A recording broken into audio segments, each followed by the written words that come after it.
Marc à la loupe, toujours ici à Cannes où il fait très chaud.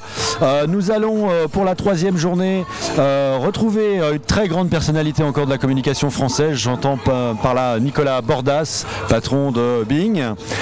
Nous allons lui poser quelques questions sur l'évolution des marques et surtout le sens que donnent aujourd'hui les marques à leur communication au travers de ce qui se passe, des prix qui sont d'ailleurs décernés ici à Cannes, où on se rend compte qu'il y a une très grosse évolution qui va dans ce sens, le sens que va nous expliquer clairement, beaucoup mieux que moi d'ailleurs, Nicolas Bordas. Venez avec moi, on y va.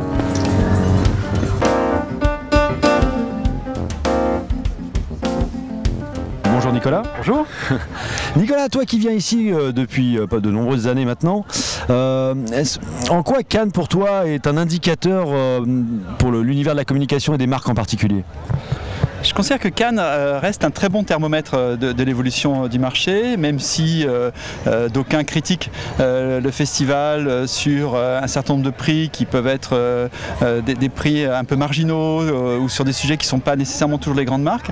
Je pense que c'est probablement le meilleur endroit pour sentir l'évolution. Et c'est vrai que comme je viens depuis déjà un petit moment, pour moi les grandes tendances de l'évolution de la communication des marques depuis 20 ans, c'est la globalisation, c'est la dimension internationale, ça Cannes là depuis toujours par définition, c'est la digitalisation, et puis c'est une troisième dimension qui est la dimension plus corporate, et donc pour moi cette année marque une tendance qu'on avait déjà vue l'an dernier et qui date déjà d'il y a quelques années mais qui est encore confortée cette année, qui est à quel point aujourd'hui les marques cherchent à faire du bien, ou en tout cas cherchent à être repérées pour faire du bien, pas simplement au plan corporate et institutionnel, mais bien au niveau des produits eux-mêmes. De mon point de vue, la campagne qui marquera Cannes cette année, c'est la campagne Always, Like a Girl, qui a déjà gagné un grand prix, mais c'est aussi la campagne Volvo qui, avec son idée de Life Paint, c'est-à-dire cette peinture qui permet de repérer les cyclistes dans la rue, montre comment est-ce que des grandes marques aujourd'hui s'emparent des sujets qui sont des sujets de grandes causes ou de charity. Donc finalement ce que tu veux dire par là, c'est que l'évolution, et c'est plutôt une bonne chose dans ce grand bouleversement, puisque notre univers est en pleine révolution, il faut donner du sens. Cette recherche de sens et cette recherche d'utilité qui n'est pas juste l'utilité produit, l'utilité commerciale, mais qui est une utilité sociétale, et de plus en plus de marques utilisent ce levier, et à mon avis de plus en plus de marques utiliseront ce levier. Merci beaucoup Nicolas pour cet éclairage cannois. Nous nous retrouvons sur les hauteurs de Cannes, un changement de décor pour un très beau cocktail organisé par CB News et Uber qui regroupe l'ensemble des personnalités de la communication que nous allons retrouver maintenant, tout de suite. Venez avec moi, on y va. Bonjour Alexandre. Bonjour. Merci de nous recevoir dans cet magnifique endroit ici à Cannes pendant les Cannes Lions. Alors d'abord, je crois que c'est pas la première fois, mais depuis quand vous êtes sur les Cannes Lions, Uber ? Alors effectivement, c'est pas la première fois pour Uber à Cannes. La première fois, c'était il y a 2 ans au Festival du film de Cannes, et là on était vraiment 3 sur le terrain, quelques voitures, vraiment la petite start-up à l'arrache. Voilà, on rencontrait nous-mêmes les chauffeurs. L'an dernier, on est venu avec une présence un peu plus forte.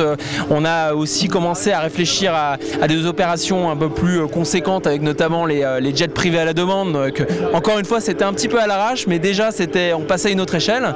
Et puis cette année, on a décidé de revenir au Lyon après le Festival de Cannes, avec cette fois un setup complet pour vous donner le meilleur service en termes de fiabilité, de qualité et puis de sécurité évidemment. Et puis toujours avec une pointe de créativité avec Ubercopter, des hélicoptères à la demande. Ça je vais les tester, je te le dis. Hein. Il faut tester, c'est génial, c'est à peine 160 € et c'est 7 minutes Nice-Cannes. C'est un vrai service de mobilité, on n'est pas là dans les paillettes ou le fantasme, on est dans un service qui répond à une vraie demande, et Uber c'est ça finalement, c'est faire rêver avec un service à la demande en un clic, mais avec un service qui sert véritablement à quelque chose, qui sert la mobilité. D'accord.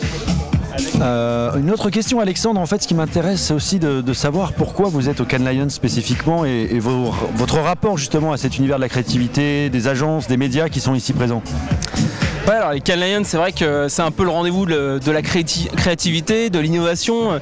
Uber, c'est une marque qui est toute jeune mais qui est quand même hyper dynamique et qui arrête pas d'innover, de créer, de réfléchir et à partir parfois un petit peu dans tous les sens. Et c'est la manière qu'on a trouvé aussi de shaper notre marque finalement, par des partenariats, par des stunts un peu qui sortent de l'ordinaire. Voilà, les marques à la loupe, c'est terminé pour aujourd'hui. Nous remercions Nicolas Bordas et toute l'équipe du beurre qui nous a reçus ici. Nous allons nous retrouver demain, bien évidemment, pour voir ce qui se passe et parler des marques ici sur les Cannes Lions. À demain. Ciao!